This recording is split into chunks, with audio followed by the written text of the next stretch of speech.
வணக்கம். இன்றைக்கி நம்ம கிச்சனில் எப்படி கேசரி செய்கிறது அப்படின்னு சொல்லிட்டு தான் பார்க்க போகிறோம். 1 கப் ரவை எடுத்துக்கோங்க. இப்போ ஒரு கடாயில் 1 ஸ்பூன் நம்ம நெய் ஆட் பண்ணிடலாம். இப்போ நம்ம 1 கப் ரவையை ஆட் பண்ணிவிட்டு நம்ம நல்லா பொன்னிறமாக வர வரைக்கும் நல்லா வறுத்துப்போம் ரவையை. இப்போ பாருங்கள், நல்லா பொன்னிறமாக வந்துருச்சு, நல்லா ரவை வாசனையும் வந்துருச்சு. இப்போ நம்ம ரவையை எடுத்துடலாம். இப்போ அதே கடாயில் நான் 2 ஸ்பூன் நெய்யை ஆட் பண்ணிக்கிறேன். நெய்யை ஆட் பண்ணிவிட்டு கொஞ்சம் முந்திரி, கொஞ்சம் திராட்சை ஆட் பண்ணி நம்ம நல்லா வறுத்துப்போம் முந்திரியும் திராட்சையும்.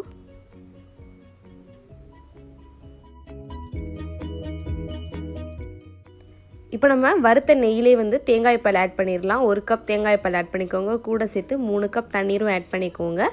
1 கப் ரவைக்கு நீங்கள் 4 கப் தண்ணீர் ஆட் பண்ணிக்கோங்க. பிஞ்ச் சால்ட் ஆட் பண்ணிடலாம். இப்போ கொதிக்க போகிற ஸ்டேஜில் நம்ம 1/4 ஸ்பூன் கலர் பொடி ஆட் பண்ணிடலாம். இந்த மாதிரி நல்லா கொதித்த பிறகு நம்ம ரவையை ஆட் பண்ணிடலாம். ரவையை அப்படியே ஆட் பண்ணிடாமல் நம்ம கொஞ்சம் கொஞ்சமாக ரவையை ஆட் பண்ணி நல்லா மிக்ஸ் பண்ணிக்கலாம்.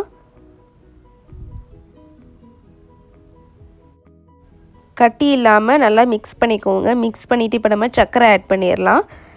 1 கப் ரவைக்கு நம்ம 2 கப் சர்க்கரை ஆட் பண்ணிடலாம். ஆட் பண்ணிவிட்டு அதே நல்லா மிக்ஸ் பண்ணிடலாம். 1/4 டீஸ்பூன் ஏலக்காய் தூள் ஆட் பண்ணிவிட்டு அதே நல்லா மிக்ஸ் பண்ணிடலாம்.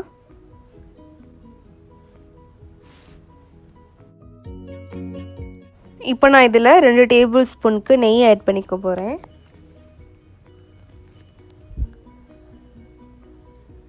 நெய் ஆட் பண்ணிவிட்டு நல்லா மிக்ஸ் பண்ணிடுங்க. மிக்ஸ் பண்ணிவிட்டு இப்போ நான் வறுத்த முந்திரி திராட்சையும் ஆட் பண்ணிக்க போகிறேன். ஆட் பண்ணிவிட்டு அதே நல்லா மிக்ஸ் பண்ணிடலாம்.